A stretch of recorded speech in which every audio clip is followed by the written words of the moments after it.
Hey, welcome to the second segment of this special NVSBE live session. Who are the people that are involved in buying from you? Who has the influence? And we'll give you a case study starting from nothing. Enjoy.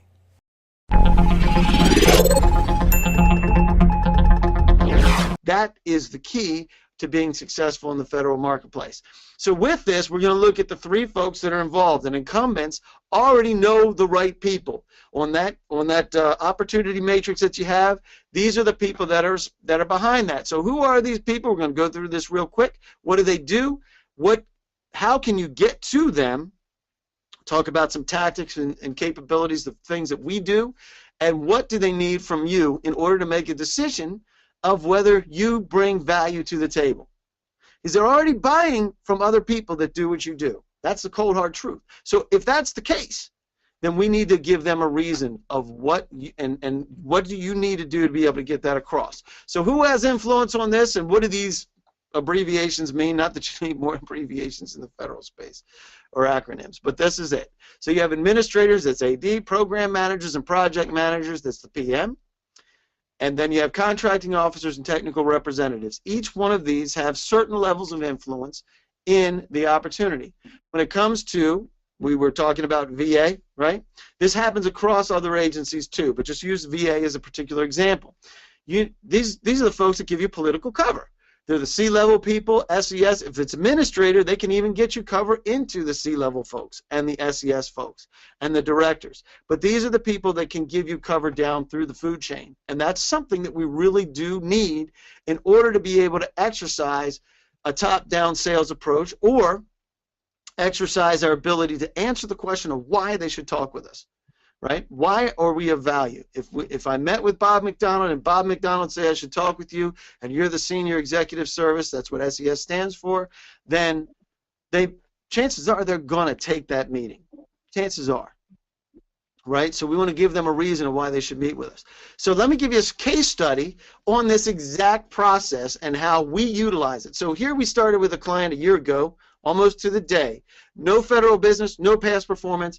They're in a very niche market. It's a complicated, complex sale, and they have no federal known connections. They don't have any relationships. How many of you would say they're in big, big, big trouble? That's what most would say, right? Because they don't have any of the things that you would need. They're not the incumbent. They're none of those pieces. They're not even on the map of the opportunity matrix. They're all in the red across the bottom. So here's what we did. Our approach was we used market intelligence to find the right people. We used feeders to say, okay, here's indicators of this niche market taking place. We identified decision makers throughout the process and researched them and identified those. We conducted interagency briefings, which we'll talk a little bit about that. We attracted PMs and contracting folks. We brought them into the interagency briefings. We identified areas of influence. In other words, what groups, where are these people existing? And then we floated a white paper to the C-level folks to gain access. And this is what Steve and I were talking about earlier. If you can effectively use a white paper, and we use a white paper a little bit differently because I want their influence and insight on what that white paper should say so that it resonates with them, right? So Steve, let's talk about white papers for a minute. You still there? I am. I'm here. All right, cool. So when you write a white paper, what is it that you're trying to accomplish? Is that a sales paper? Is that what it is? No, it's not about marketing and selling. It's about providing useful information on topics of interest to your target audience in a non-marketing way. Your goal here is to demonstrate that you're a leader on that particular topic, and you're giving away this free information, and then the person who reads it says, "Wow, these guys really know that stuff." Oh, imagine that. So the white paper is not made to say, here's the 1,643 things that we do. It's to say, here's what we see in the market. Here's the issues that you're facing, and here is an approach that you may want to consider. And oh, by the way, well, that's right? Yeah, that's exactly right, Dave. You know, you put yourself in the shoes of the target audience, of the reader. You know, what decisions do they need to make?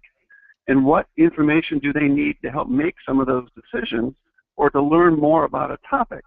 And if you're doing this, you're building a relationship. You know, you're making them like you because you're giving them this useful information. And just so you know, for everybody here, did we rehearse that response? That is just the cold truth, because Steve and I met each other, I mean, literally 2 weeks ago. We just resonated on the phone, and that is exactly right. And that's exactly what we want to do. So that when we get those C-level, the C-levels may not even be making the decision, but the C-level information that is applied, they also know what they're asking of their PMs, right? So now you have insider information from your C-level folks or your program folks about what's important to them. What are some of the potholes that they're hitting in their agency, and the things that they need to be able to do so that they can perform and deliver on their mission, right? And then you start to look at the connections and say, look, I need some political cover over here. I need an introduction over to this guy over there. Do you know this guy? Is he one of the good guys? And then we introduced a pilot process, which is, okay, here's something that we would like to do, and it just so happens, here's the results. Here are the results. We got cover from the administrators from top down. We got access to C-level people. We had 12 face-to-face C-level meetings. We had exposure and engagement with the major prime in order for us to be able to access additional bolt-on things so that they could actually deliver this. We have 6 C-levels in a 4-hour session with their staff, all us, and 2 pilot engagements, about $300,000. And for those of you who don't know why that's important, is because $150,000 is simplified acquisition threshold, but the upward potential, huge. It's huge. For those of you who really wanted to hear that, it's huge. So the potential, this is what the potential is. Results right now, this is where we are in a year. So these are the types of things that when you follow the processes, and Steve was talking about it, the white papers, utilizing it as a tool. It's a tool. It's not the answer. It's a tool of being able to get to the key decision makers and get to where you want to go. And guess what? It's 100% repeatable. This process can be repeated over and over and over again, and it doesn't matter what you sell, and it doesn't matter what you do. These are the processes that you can overlay into your system to be able to do that. And with that, we're going to talk about the 3 primary clusters, decision clusters, 3 primary players that are involved in the buying process.